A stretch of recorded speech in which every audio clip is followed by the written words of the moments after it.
All right, what's going on, guys? So before I start this video, I just want to remind you quickly that I am entered in the Tuner Battlegrounds competition again this year to get the 240 to SEMA. So all you have to do is click on the link down below in the description box or in the pinned comments for as long as the competition is live.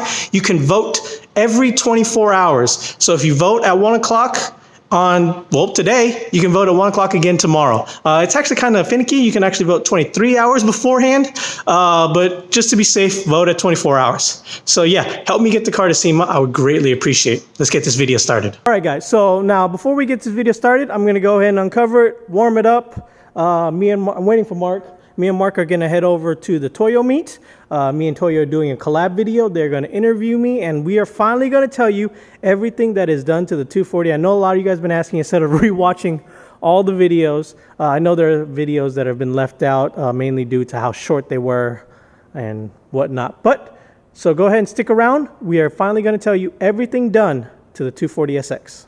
I wait, oh baby, 'cause I know I was the cause.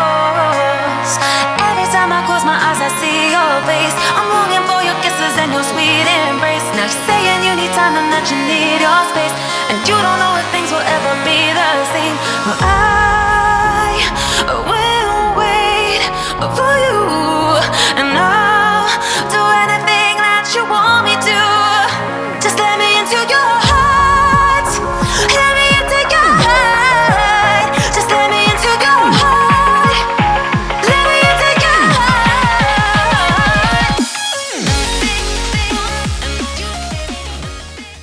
My name is Anthony Doe, and this is my 1993 Nissan 240SX. So on the front here, we have an S15 kit mixed with the Rocket Bunny, and then the rest of the car is the 380 180SX Aero kit from Rocket Bunny as well.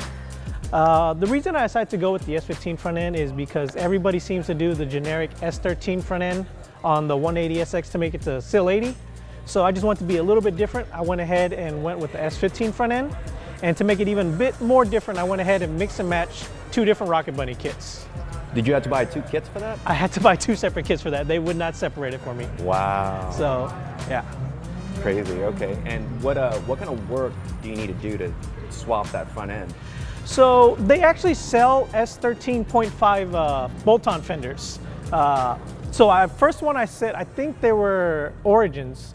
The front end didn't quite line up. Like right about here, the headlight just didn't match up with the fender too well. So I went ahead and bought a different set. The headlights fit fine, but then the doors didn't fit. So then eventually I just went ahead and said, I'm gonna import some S15 fenders from Japan, waited for those to come in, took the front half of the S15, cut off the back half, and welded on my S13 to get the perfect fit. Wow, intense. Okay. Now, what's up with the tub work?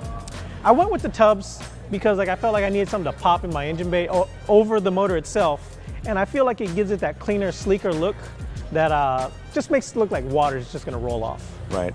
Was that a lot of work to do? Actually, no. So what you can do is like a shortcut. Instead of like forming it, you could take like a trailer fender and like just hack it in half and then put one side on one and the other side on the other. What was a lot of work was building the side frame to cover up the holes from the factory fender. Okay, wow.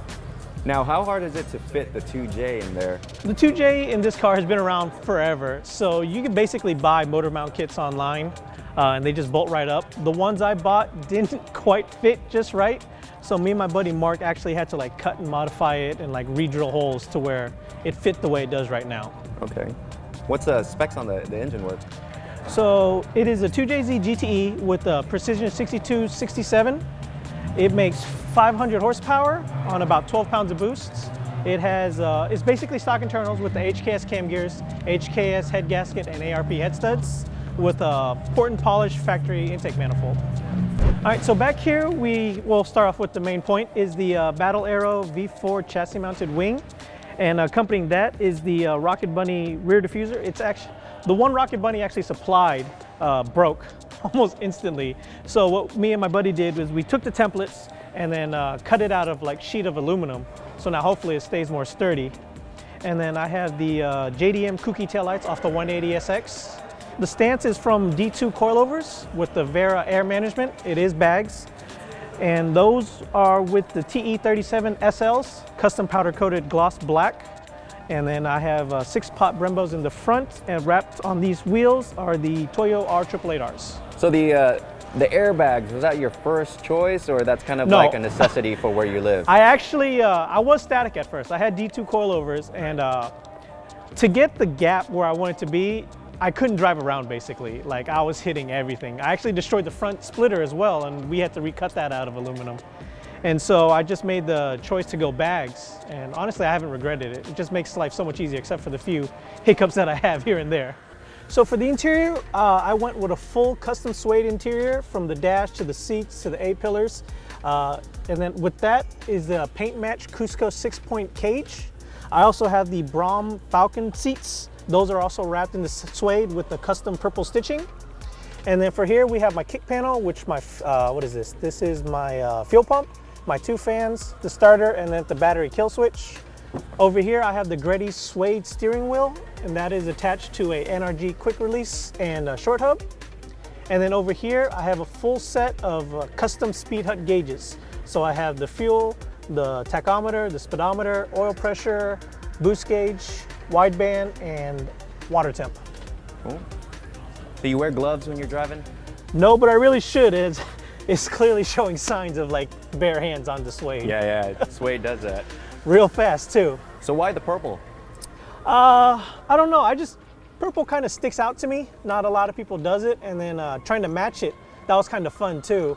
Purple doesn't go with a lot of colors. I feel like people try to throw it in with colors. In my opinion, they don't go. Okay. What color is this car? This car is Avalanche Gray off the Ford Raptor.